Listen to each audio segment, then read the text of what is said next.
Welcome to my channel motivate yourself 05। और आइए फिर से बात करते हैं कोविड-19 के संबंध में। हमने पहले बात की थी कि आखिर कौन कौन सी ऐसी चीज़ें हैं जो अभी हो रही हैं मगर नहीं होनी चाहिए, और दूसरा हमारा टॉपिक था कि आखिर किस तरफ जाना अब सही होगा। तो ये आज का जो वीडियो है ये बेसिकली इसी के ऊपर है कि किस तरफ जाना अब सही होगा। तो मेरा जो इशारा है वो इस तरफ है कि हाँ, अब शुरुआती दौर से ही थोड़ी सी प्रॉब्लम होते ही जो हम एलोपैथी दवाओं की ओर भागते हैं, तो उससे थोड़ा सा दरकिनार करने की ज़रूरत है।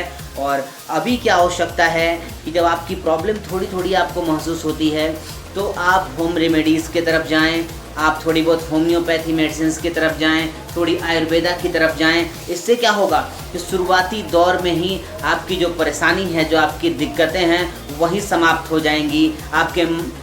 आपका जो मन का डर है जिसके कारण आप तुरंत भाग करके हॉस्पिटल्स में डॉक्टर्स के पास या एक्सेट्रा कहीं भी जाते हैं, या फिर कोई भी परेशानी ज़्यादा बढ़ जाने पर हमारे और आपके संभाल में नहीं आती है, तो वहाँ तक ज़्यादातर केसेस नहीं पहुँचेंगी और शुरुआत में ही हम लोग उसको सॉल्व कर लेंगे। तो बात करते हैं इस बारे में कि आखिर कैसे कौन कौन सी चीज़ें अपना सकते हैं और क्यों।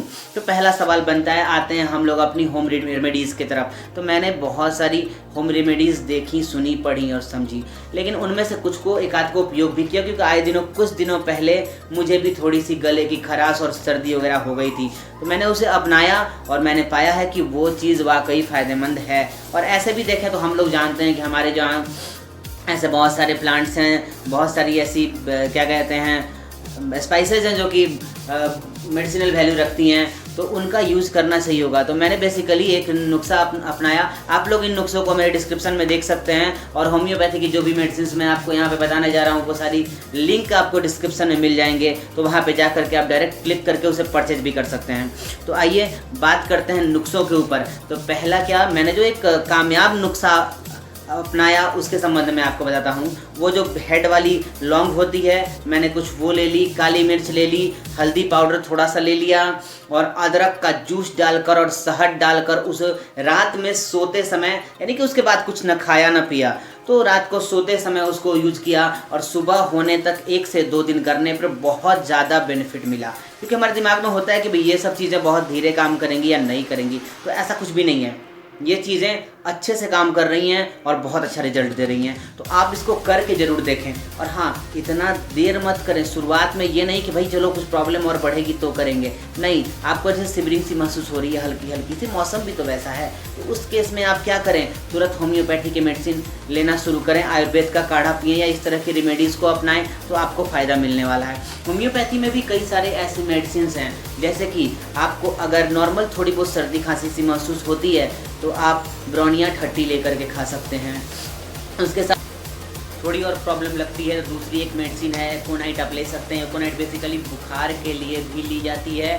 तो उसका है क्या कि भाई आपको सिवरिंग महसूस हो रही है तो आप वहाँ एकोनाइट तभी खाना शुरू करें, तो बहुत मोस्टली चांसेस है कि आपको बुखार ना हो, और अगर हो भी जाती है तो थोड़ी सी फ्रिक्वेंसी बढ़ाई घटाई जा सकती है दवा को लेने की।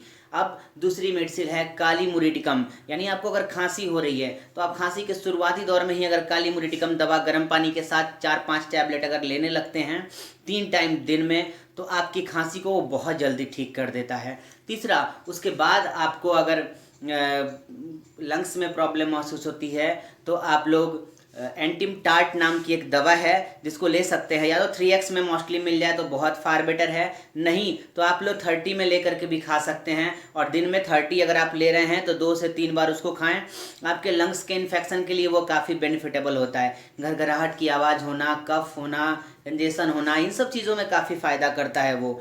और एक और बहुत अच्छी दवा है जो लोगों को भी सबसे ज़्यादा थ्रोट में प्रॉब्लम आ रही है, थ्रोट में स्वेलिंग हो जा रही है, टॉन्सिल की साइज़ बढ़ जा रही है, या फिर इस तरह की कई सारी प्रॉब्लम है जो थ्रोट में आ रही है, तो इसके लिए ब्राइटा कार्बोनिका 30 आप यूज़ कर सकते हैं। ये दवा बहुत ही परफेक्ट है। ये जो चंद दवाएं मैंने बताई हैं आपको, वो आप अपनी परेशानी के अकॉर्डिंग ले सकते हैं और इसका फ़ायदा आपको ज़रूर मिलेगा। और मैं दूसरी बात एक चीज़ और आपको फिर से याद दिला दूं कि इन सारी दवाओं के लिंक आपको डिस्क्रिप्शन बॉक्स में जा करके मिल जाएंगे, तो वहाँ जा करके आप सीधे लिंक पर क्लिक करके इसे परचेज भी कर सकते हैं।